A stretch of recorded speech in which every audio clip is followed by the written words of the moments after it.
what we're trying to do here is we have a humanitarian day we've organised to remind people that climate change is not some abstract future threat. Climate change is now, and it's happening to ordinary people on the ground now. It's happening because there are more disasters, more intense disasters, worse floods, more drought, more typhoons, cyclones. All those things are happening right now, and that's a trend that's going to continue for years to come because of climate change. The trend is very clear.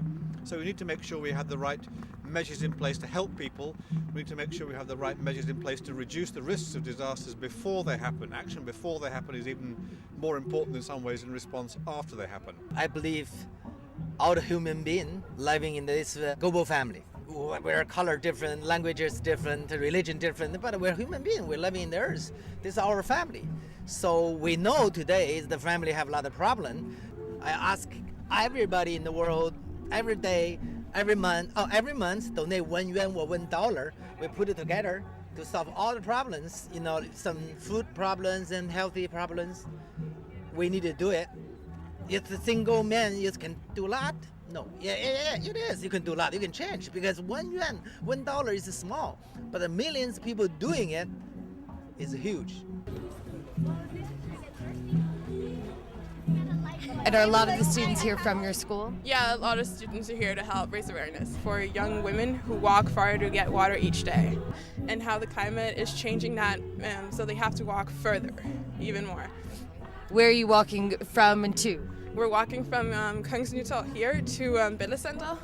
We need government commitment and support, and therefore government should be able to make a binding decision to make a difference in climate change.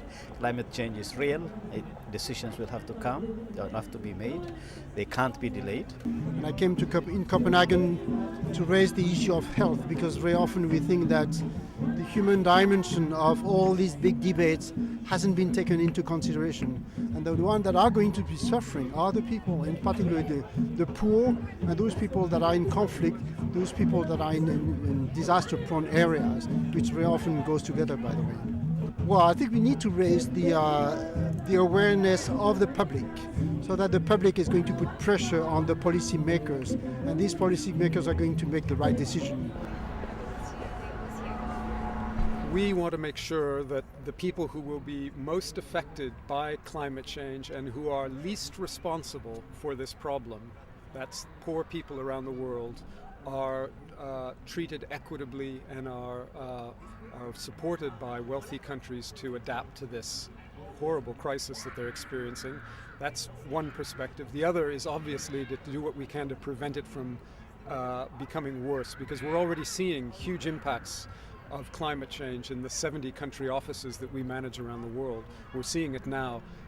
Delayed rain, shorter rainy periods, we're seeing drought, we're seeing people movements, and we need to make sure that developed countries agree to binding limits that are consistent with what the science says is necessary to prevent dangerous and runaway climate change.